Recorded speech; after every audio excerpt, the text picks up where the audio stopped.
এই অর্ধবৃত্তগুলো ব্যবহার করে, এখানে অর্ধ মানে অর্ধেক, তো এই অর্ধবৃত্তগুলো ব্যবহার করে একটি বৃত্ত অঙ্কন করতে হবে। তার মানে তুমি যদি একটি বৃত্তের দুটি অংশ নাও আর তাদেরকে একত্রে সংযুক্ত করো, তাহলে তুমি একটি বৃত্ত তৈরি করতে পারবে। আমরা তাহলে এখান থেকে পছন্দ করতে শুরু করি। কিন্তু এগুলো কিন্তু অর্ধবৃত্তাংশ না, এগুলো এক একটি বৃত্তের 1/3। তাহলে আমরা এটা করব না, আর এটি একটি সম্পূর্ণ বৃত্তও তৈরি করবে না। আর এখানে দুটি অর্ধবৃত্ত নেওয়া হয়েছে, কিন্তু এই দুটি অর্ধবৃত্ত একে অপরের সাথে সম্পূর্ণ খাপ খায়নি, তার মানে এটিও বৃত্ত হয়নি। কিন্তু এখানে দুটি অর্ধবৃত্ত নেওয়া হয়েছে এবং একে অপরের সাথে ঠিক ঠিক মিলে গেছে, আর আমরা একটি সম্পূর্ণ বৃত্ত পেয়েছি। আর তাই এটি আমরা বাছাই করব, আর আমাদের উত্তরটি ঠিক আছে। আমরা এই ধরনের আরও একটি সমস্যার সমাধানের চেষ্টা করি।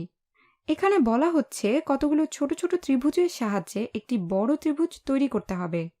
আচ্ছা, এখানে কিন্তু এটি সামান্তরিক আর এটি চতুর্ভুজ। এই যে এখানে একটি ত্রিভুজ বানানো সম্ভব হয়েছে, কারণ এখানে ত্রিভুজে 3টি বাহু আছে, 1, 2, 3। এখানে দুটি ছোট ছোট ত্রিভুজ দিয়ে একটি বড় চতুর্ভুজ বানানো হয়েছে, কিন্তু আমরা আরও বড় একটি ত্রিভুজ বানাতে চাচ্ছিলাম, আর তাই আমরা এটিকে বাছাই করছি। আমরা আরও কতগুলো এ ধরনের সমস্যা সমাধানের চেষ্টা করি। এই অর্ধবৃত্তগুলোর সাহায্যে একটি বড় বৃত্ত তৈরি করতে হবে। এখানে এই দুটি অর্ধাংশ একই পার্শ্বে হয়ে যাচ্ছে, যা আসলে বৃত্ত তৈরি করছে না। এটি দেখে অন্য কিছু মনে হচ্ছে। এখানে এটি একটি বৃত্ত হচ্ছে। এখানে অর্ধবৃত্তাংশগুলো দিয়ে বৃত্ত তৈরি করা যাচ্ছে, সুতরাং এটিই হবে আমাদের পছন্দসই বৃত্তটি। আবার এখানে বলা হচ্ছে এই ছোট ছোট আয়তক্ষেত্র ব্যবহার করে একটি বড় আয়তক্ষেত্র তৈরি করতে হবে। এখানে আয়তক্ষেত্রটি সঠিক হয়নি, কিন্তু এখানে আবার ঠিকভাবে একটি আয়তক্ষেত্র তৈরি করা সম্ভব হয়েছে। আমি এটিতে ক্লিক করব।